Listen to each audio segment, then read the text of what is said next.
Bismillahirrahmanirrahim. Assalamualaikum warahmatullahi wabarakatuh. Waalaikumsalam warahmatullahi wabarakatuh. Alhamdulillahirabbil alamin. Wa syukru lillahi syukran mu'tarifin al-muqassirin. Wa asyhadu an la ilaha illallah wahdahu la syarika lah. Wa asyhadu anna habibana wa maulana 'abduhu wa rasuluh sallallahu alaihi wa ala alihi wa ashabihi wa man tabi'ahum bi ihsan ila yaumiddin. Amma ba'd. Ma'asyiral muslimin rahimani wa rahimakumullah. Segala puji dan puji bagi Allah atas nikmat Allah yang begitu banyak, begitu melimpah yang Allah berikan kepada kita. Alhamdulillah, kita bersyukur kepadanya. Kita berharap semoga Allah selalu memberikan nikmat-nikmatnya, terutama nikmat iman dan juga nikmat kesehatan. Karena dengan iman dan juga kesehatan kita bisa beribadah kepadanya dengan maksimal. Baik hadirin yang dimuliakan oleh Allah, kita langsung saja ke pembahasan kita, melanjutkan pembahasan fikih. Di kesempatan kali ini kita akan membahas fikih sholat witir, ya, karena kita masuk di pembahasan sholat sunnah. Di pertemuan yang sebelumnya kita sudah bahas sholat rawatib, ya, sholat sunnah rawatib. Pada kesempatan kali ini kita akan bahas sholat witir, ya, al-witr.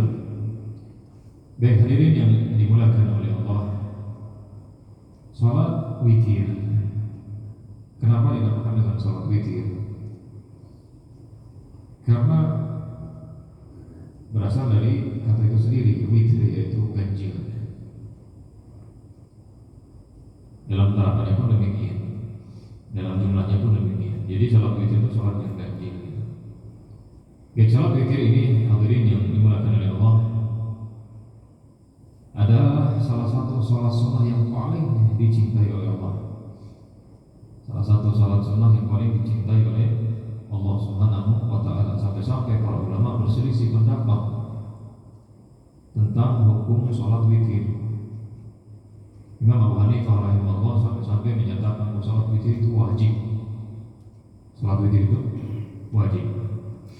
Namun yang sahih Allah Ta'ala alam bisawab, bahwa salat witir itu adalah sunnah tapi yang muakkadah, yang sangat ditekankan, sangat ditekankan, sehingga tidak berdosa orang yang meninggalkannya, hanya saja terluput dari ibadah yang sangat mulia, sangat agung sekali. Baik hadirin yang dimuliakan oleh Allah, tadi sudah kita sampaikan bahwa salat witir ini adalah salat yang adalah salah satu salat sunnah yang paling dicintai oleh Allah. Kita sebutkan dalilnya, disebutkan di dalam hadis yang sahih diriwayatkan oleh Imam Bukhari dan Muslim. Nabi yang mulia sallallahu alaihi wasallam bersabda, "Innallaha witrun yuhibbul witr."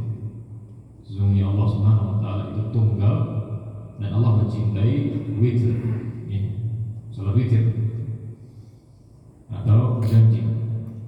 Dan juga disebutkan di dalam hadis yang lain dari Imam Abu Dawud dan juga yang lainnya, Nabi yang mulia sallallahu alaihi wasallam bersabda, "Ya ahlal Qur'an, awtiru, fa inna Allaha witrun yuhibbul witr." Wahai para pembaca Al-Quran, para penghafal Al-Quran, awtiru, berwitirlah kalian, salat witirlah kalian, karena sesungguhnya Allah itu witir, maksudnya tunggal, dan Allah mencintai witir. Apa makna dari salat witir ini sangat dicintai oleh Allah, termasuk salat yang sangat dicintai oleh Allah? Maknanya hadirin yang dimuliakan oleh Allah, pahalanya lebih besar daripada salat sunnah yang lainnya, ya. Salat sunnah yang lainnya. Makanya Nabi yang mulia sallallahu alaihi wasallam, ya, selalu melaksanakan salat witir dan juga berpesan kepada para sahabatnya dan tentu secara umum kepada umatnya untuk melaksanakan salat witir. Baik hadirin yang dimuliakan oleh Allah, kita mulai dari kita mulai setelah kita sampaikan di antara keutamaannya waktu sholat witir? Kapan waktu sholat witir? Waktu sholat witir adalah antara sholat isya dan subuh, atau dimulai dari setelah sholat isya sampai subuh, waktu subuh gitu. Masuknya waktu subuh ini waktu sholat witir setelah sholat isya. Sehingga jika ada orang jamak takdim habis sholat maghrib lalu dia sholat isya karena ada satu dan lain, ada udzur, contohnya dia safar contohnya, atau dia sakit, maka setelah sholat isya bisa dia langsung sholat witir. Jadi bukan masuk waktu isya gitu, tapi apa? Setelah sholat isya, karena sholat isya bisa di jamak takdim, di sholat maghrib langsung sholat isya, setelah itu langsung boleh sholat witir karena setelah sholat isya. Sampai kapan? Sampai masuknya waktu sholat subuh. Ini waktunya. Ini waktunya. Berdasarkan hadis ya, Nabi yang mulia alaihi salatu wassalam bersabda, "Salat witir ma baina salat isya ila tulu'il fajr." Salat witir waktunya adalah antara salat isya dan terbitnya fajar atau masuknya waktu subuh. Baik. Jadi kalau udah masuk waktu subuh, sudah adzan subuh, ya udah nggak bisa lagi sholat witir, nggak bisa lagi. Kecuali mengqadha, kalau memang ada udzurnya, ada hadis yang menunjukkan bolehnya mengqadha sholat witir jika memang terbiasa melakukannya, kemudian ada udzur sehingga tidak melakukannya, maka boleh diqadha. Baik, hadirin yang dimuliakan oleh Allah Subhanahu wa taala, kita sudah tahu waktunya. Nah, bagi orang yang khawatir tidak bangun di akhir malam, ya, tidak bangun khawatir dia, maka dianjurkan sholat witirnya di awal waktu.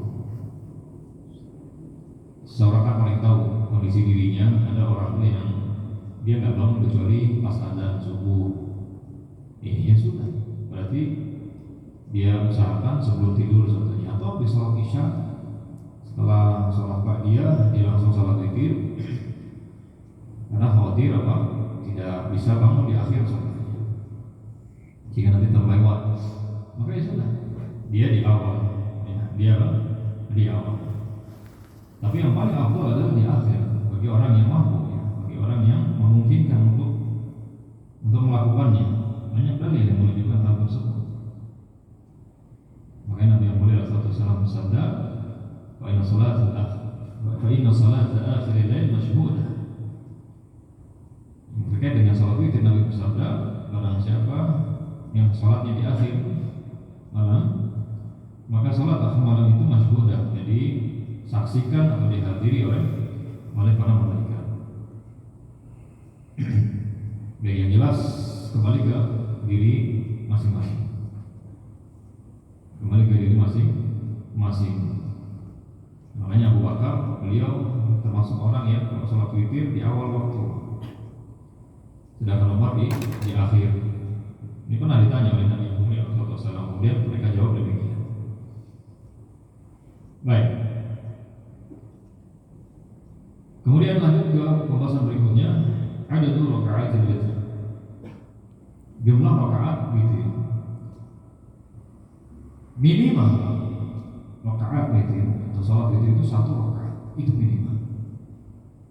Iya. Minimal 1 rakaat. Adapun maksimalnya ada khilaf, ada yang mengatakan 11 rakaat, ada yang mengatakan 13 rakaat, dan semuanya ternyata setelah dicek ada dalilnya semua. Ya. Jadi bisa 11, bisa juga 13 rakaat. Jadi salat witir demikian. Hanya saja Pak, tata caranya bisa dipisah-pisah. Ya, bisa dipisah. Kalau sana ada seseorang dia pengennya ya, salat witir berapa? 3 rakaat. Insyaallah kalau ini semua kita sudah sering ya mengamalkannya. Bisa dengan 1 kali salam, bisa dengan 1 kali apa? Salam. Bisa dengan 2 salam, 2 rakaat salam terus 1 kemudian salam. Ini untuk salat apa? sholat witir yang 3 rakaat. Ini sholat witir itu dia ini ganti bisa 3, 5, 7, 9, 11, 13, cuma tata caranya gitu. Cuma tata caranya. Kalau memang niatnya dari awal pengen sholat witirnya 5 rakaat, niatnya seperti itu, maka itu terhitung witir. Karena ada sebagian orang yang masih bingung, kan sholat witir itu sholat ganjil gitu. Terus kalau kita sholat, misalnya sholat 5 rakaat, terus kita sholat 2 rakaat, 2 rakaat salam, 2 rakaat salam, terus 1 rakaat salam. Nah berarti yang witirnya itu yang satunya kan? Nah, sholat witir itu ini terserah mau 2, mau 3, 5, 7. Nah, cuma tata caranya bisa beragam, bisa beragam. Ya. 5 rakaat, katanya yang 3 rakaat salam kemudian 2 rakaat, atau 2 rakaat salam, 2 rakaat, 2 rakaat salam, 2 rakaat salam terus 1 salam, bisa. Atau 4 rakaat salam 1 salam. Kalau 5 itu, jadi beragam. Jadi beragam. Kalau contohnya ada orang mau yang 9, 2 rakaat, 2 rakaat, 2 rakaat salam, 2 rakaat salam, 2 rakaat salam terus 3 sekali salam, bisa. Baik. Ya, terserah intinya mau 7 kah, 9 kah, 11, ya, 13 beragam bisa.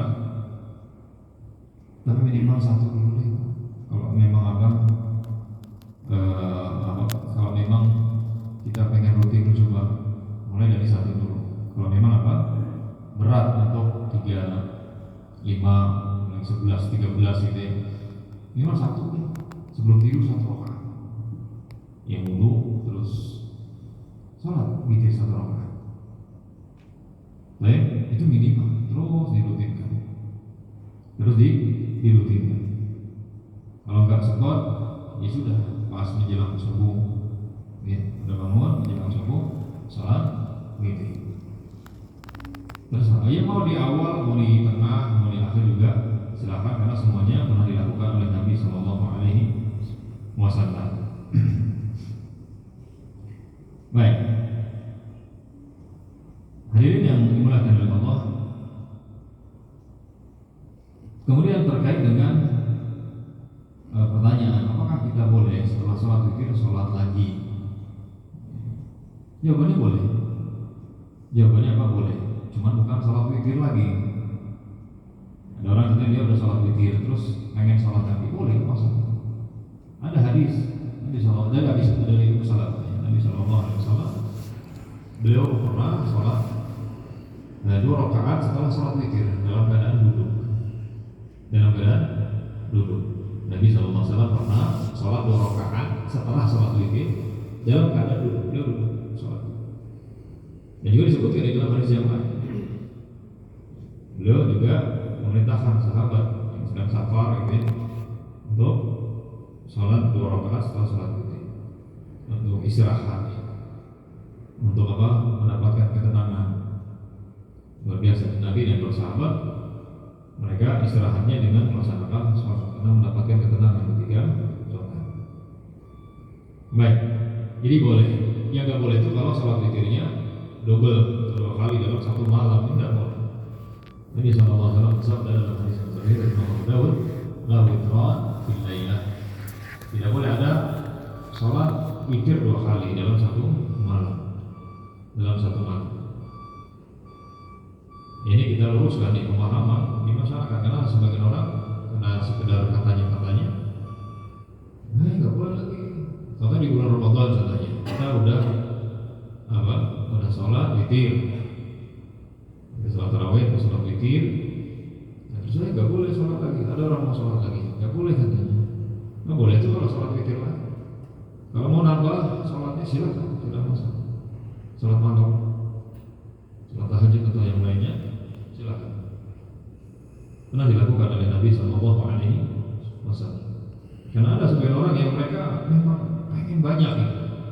Apalagi di bulan Ramadan yang mumpung mendapatkan bulan Ramadan, badan sehat, ada kesempatan, pengen banyak, ya udah, nggak masalah. tidak masalah. Baik. Kemudian hadirin yang dimuliakan oleh Allah, apa yang dibaca di sholat witir? Apa yang dibaca di sholat witir? Sebenarnya terserah ya, mau baca apa aja boleh. Apa yang dihafal lah. Cuma disebutkan Nabi, gitu. Nabi SAW beliau pernah, atau beliau bisa dikatakan seringnya, ini di yang 3 rakaat ya, witirnya.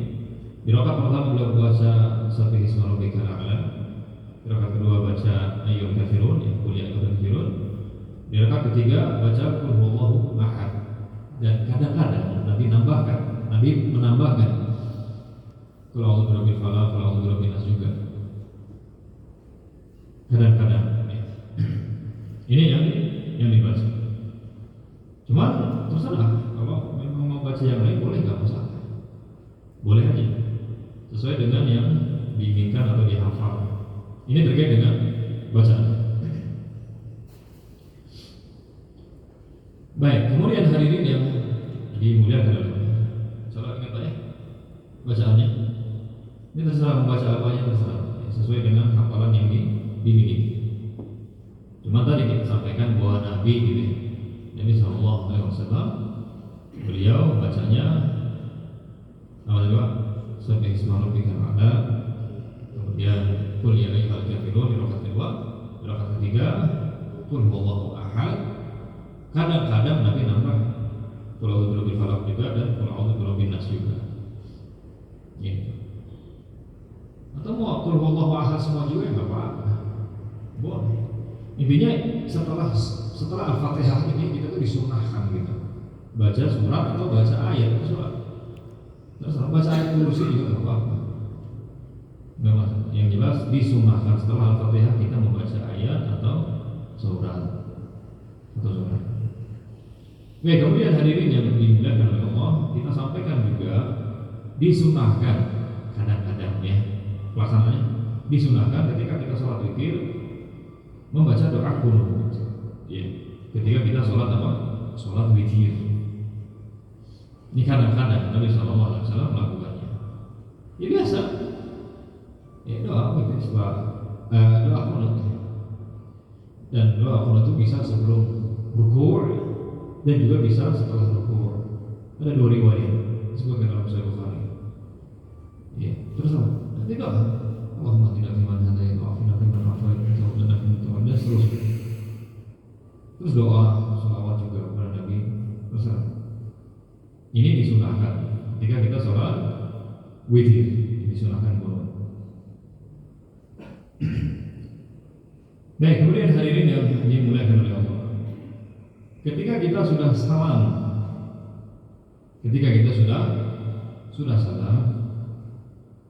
maka dianjurkan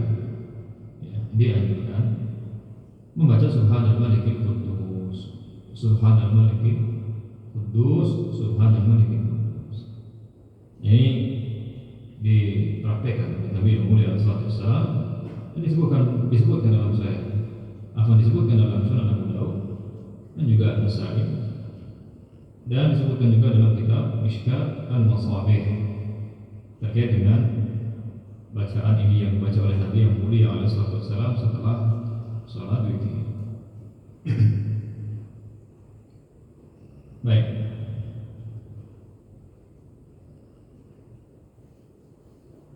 Itu dia terkait dengan sholat witir. Tinggal diterapkan saja. Tinggal apa? Diterapkan. Yang jelas tadi Pak saya ingatkan minimal satu rakaat. Insya Allah nggak berat ya. Kalau berat minta tolong sama Allah.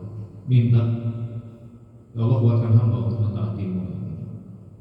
Buatkan hamba untuk menjalankan hal-hal yang Engkau ridhoi. Satu rakaat doang. Nggak usah bingung niatnya apa nih. Masih ada orang suara apa niatnya. Allah tahu Pak, kita ini mau apa nih. Nggak perlu dilafaz-lafazkan, nggak ada gitu.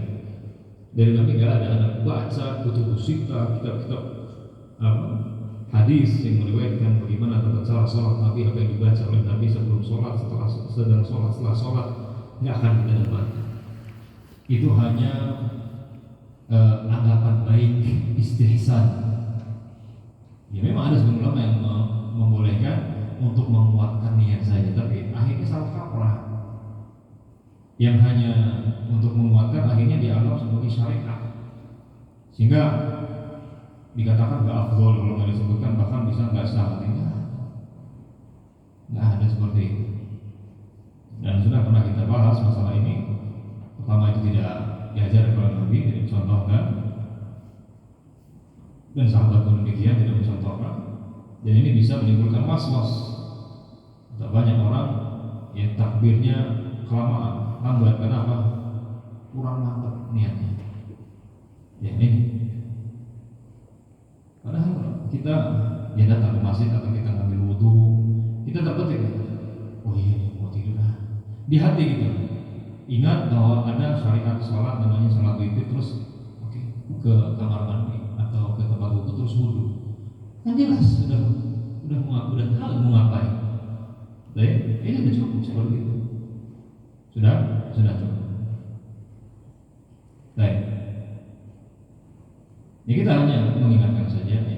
Masih ada sebagian orang yang keras sekali dalam masalah bohong. Ya terus kita hanya menyampaikan saja. Baik. Ya Pak, minimal satu rakaat, minimal sekali. Baca qul ahad ini habis apa? Al-Fatihah. Ringan banget kan? Paling berapa sih? 2 menit paling enggak? 2 menit, 3 menit. Bisa insyaallah. Bisa minta pertolongan kepada Allah Subhanahu wa taala. Makanya Pak, hal yang saya sarankan untuk saya dan kita semua, minta hidayah ke Allah terus, minta. Kita ini nggak bisa beramal, kita ini nggak bisa ya semangat beribadah kalau bukan pertolongan Allah Subhanahu wa taala.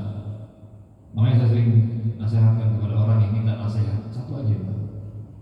Banyak minta, bukan satu aja, maksudnya di antara lah.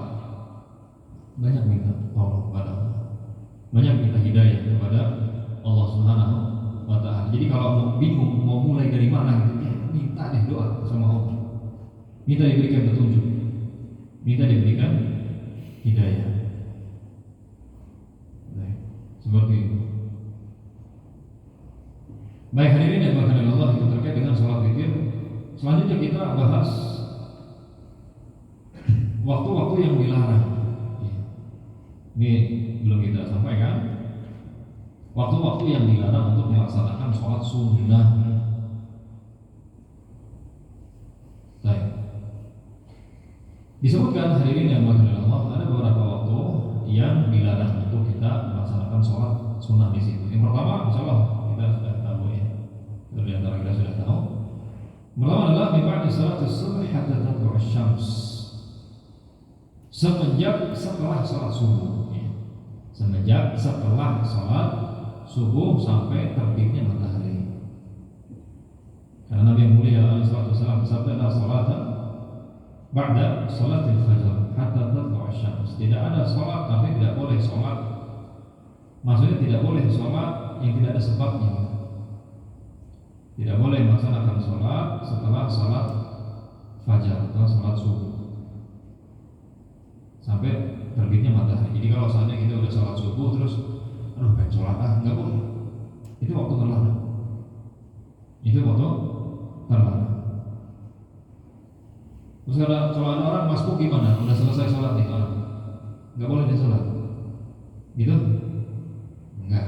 Ya untuk dia boleh, tapi belum sholat subuh. Untuk dia boleh.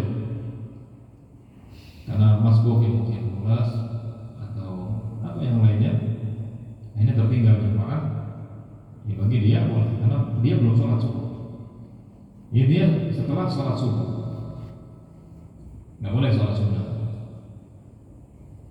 Yang tidak ada sebabnya, yang tidak ada sebabnya.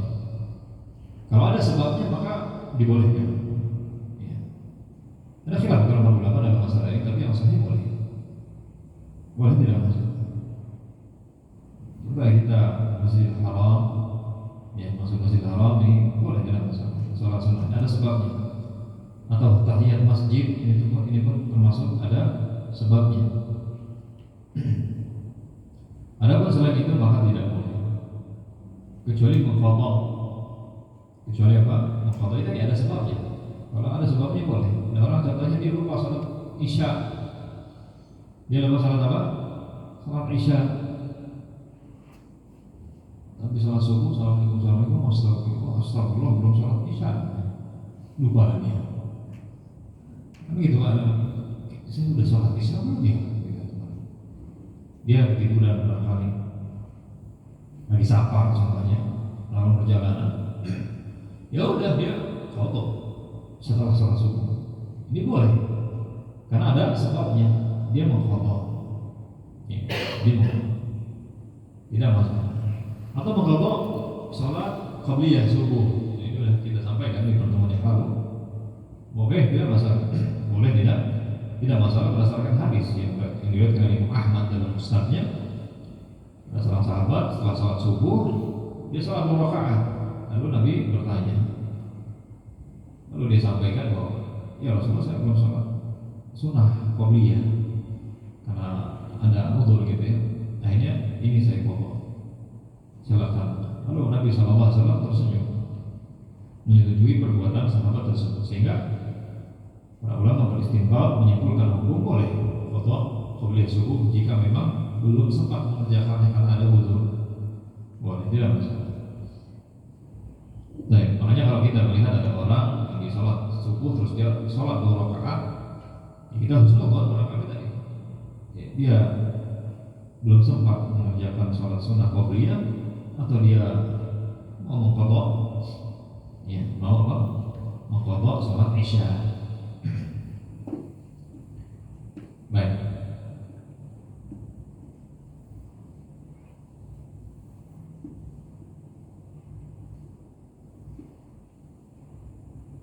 Baik, hadirin yang berbahagia, saya ada terbetik pertanyaan.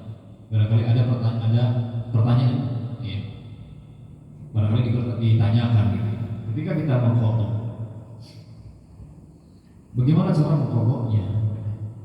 Bagaimana cara mengqadhanya? Tiba ada orang safar contohnya. Ada orang safar. Terus dia lupa salat Isya. Kemudian dia lupa ingatnya waktu subuh. Ini waktu subuh. Nah, qadhanya ini 2 rakaat atau 4 rakaat? 2 rakaat atau 4 rakaat? Nah, kalau dia ini termasuk ini ya, masalah fikih. Seru. Kalau dia masih dalam kondisi safar, jelas. Kalau dia dalam kondisi safar, maka jelas ya, itu nggak masalah. Dia sholat 2 qadha. Nah, tapi kalau dia sudah tidak safar, tidak safar, apakah dia mengqadhanya 2 rakaat? Karena dia kan sholatnya pas lagi safar, terus dia udah nggak safar. Nah ini, wallahu ta'ala alam bissawab, mengambil hukum mungkin. Kalau dia udah nggak safar lagi, udah dia sholatnya 4 rakaat. Ya. Cuman ada kaidah yang kadang buat orang tuh menjadikan dasarnya hukum. Ya dia sholatnya 2 rakaat. Karena dia tidak sholatnya pas lagi safar. Karena qadha itu kan ada. Mengqadha itu seperti ada. Pak, jadi sholat itu ada adaan, ada qadhaan. Adaan itu maksudnya di waktunya. Adaan itu maksudnya apa? Di waktunya. Baik, kalau qadhaan itu di luar waktunya, itu qadha. Nah, ada kaidah al-qadha ka'ada. Mengqadha itu seperti melakukannya di adaan, di waktunya. Nah, ketika itu kan lagi safar. Alhamdulillah masalahnya biasa. Sudut pandang berbeda, namun yang selamat karena dia sudah tidak safar lagi, dia sekarang mukim dan hukum asal sholat itu ketika seseorang mungkin 4 rakaat ya dia sholatnya 4 rakaat ketika mengqadha. Baik, ini terkait dengan mengqadha, dan mengqadha itu tartib Pak ya. Ini kita singgung aja sekalian. Mengqadha itu tartib, harus tartib. Jadi kalau ada orang contohnya dia ketiduran dari jam 11 bangun isya, jam 11 tidur siang, jam 11 bangunnya isya. Jadi ada waktu zuhur, asar, maghrib yang dia belum bersiap. Gimana? Ya udah dia kerjakan. Tertib. Berarti dari sholat zuhur, sholat asar, sholat maghrib, sholat isya. Seperti itu. Banyak ya. Ya terus bareng. Harus qadha, iya qadha. Insya Allah nggak berat. Ya, insya Allah tidak. Baik. Ini waktu kita kembali ke waktu yang terlarang, yaitu setelah apa? Setelah sholat subuh sampai terbitnya matahari. Jadi kalau udah terbit matahari berarti tidak, berarti apa? Maksudnya sudah ini. Nanti akan bahas. Kalau sudah terbit dan sudah agak meninggi di waktu duha intinya, maka boleh. Karena setelahnya ada larangan min tulu'i syams hatta tartafi'a qadra ramh. Ini juga waktu larangan, yaitu setelah terbitnya matahari sampai kapan? Sampai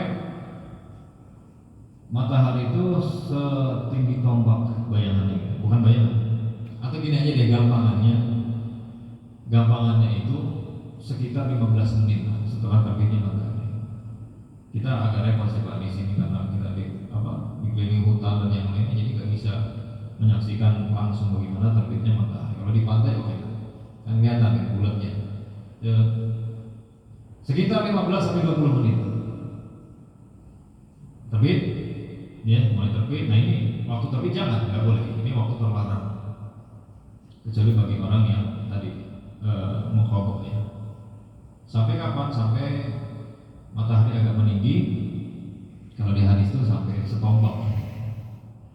Ya tombaknya kan beda-beda juga tombak. Tombak dipancang itu kan matahari sana agak tinggi dikit. Ya sekitar 15-20 menit. Itu waktu terlarang. Di sini waktu apa? Syuruk. Nah itu aja. Waktu syuruk. Jadi setelah terbit matahari itu kan ada serat menuju waktu syuruk. Waktu syuruk itu maksudnya agak terang, matahari itu sudah mulai menyinari. Itu boleh. Sebelum itu tidak boleh.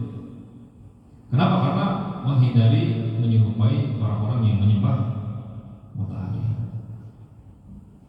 Mereka di saat itu melakukan persembahan.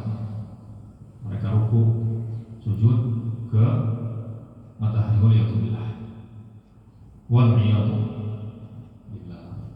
Ya ada menyembah matahari, menyembah bintang. Hati-hati Pak. Hati-hati jangan sampai kita terjerumus di dalam syirikan ini.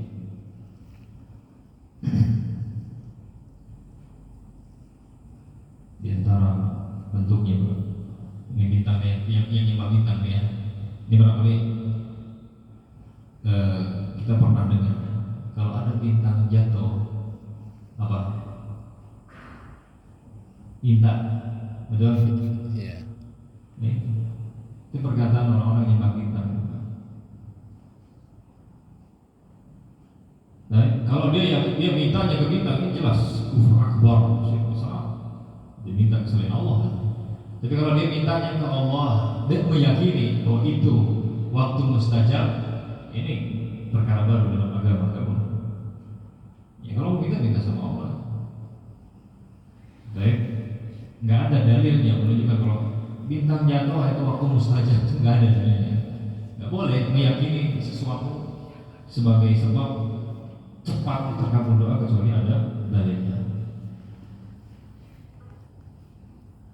Baik, kemudian berikutnya adalah setelah sholat asar sampai maghrib. Setelah sholat asar sampai tenggelamnya matahari ini juga tidak boleh kalau melaksanakan sholat yang tidak ada sebabnya, ya, tidak ada sebabnya.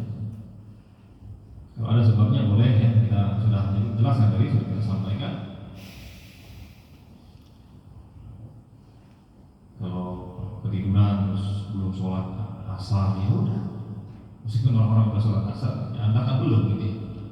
Bagi Anda boleh sholat asar, boleh. Kalau sholat sunnah dulu gimana? Sebelum sholat wajib yang ketinggal boleh nggak mas? Sholat sunnah dulu. Kalau memang waktunya masih longgar. Tapi kalau seandainya waktunya hanya cukup untuk sholat wajibnya, maka nggak boleh. Kalau sholat wajibnya. Baik. Ada kesalahpahaman Pak. Ini juga perlu diluruskan. Biasanya subuh. Nah, matahari udah terbit, katanya nggak boleh sholat. Ini udah nggak sholat kita. Nggak boleh, nggak boleh tuh menolak. Nggak ada sebab. Anda belum sholat, Anda sholat ya. Kodok. Kalau kodok nggak apa. Meskipun sudah terbit matahari, terkecualikan itu. Itu yang terkecualikan. Kecuali ada orang kayak gitu, aduh, kekawanan banget. Terbit matahari. Serasa sholat, nggak boleh kan ya? Salah. Sekalipun Anda bangunnya jam 11 siang, contohnya, belum sholat ketika itu. Sholat. Mana sih sholat dan kauna ma'anha? Kata Nabi SAW, falyusalliha idza dzakaraha. Barang siapa yang lupa sholat atau ketiduran, dia kelupaan sholat atau ketiduran, maka dia kerjakan sholat tersebut ketika dia ingat. Baik, demikian hadirin yang dirahmati Allah, yang kita bahas terkait dengan sholat witir dan waktu yang terlarang. Semoga Allah Subhanahu wa taala selalu memberikan taufik kepada kita. Amin ya rabbal alamin. Wallahu ta'ala bisawab. Kita akhiri dengan benda kafaratul majlis. Subhanallah wa bihamdika, asyhadu an la ilaha illa anta, astaghfiruka wa atubu ilaik. Assalamualaikum warahmatullahi wabarakatuh.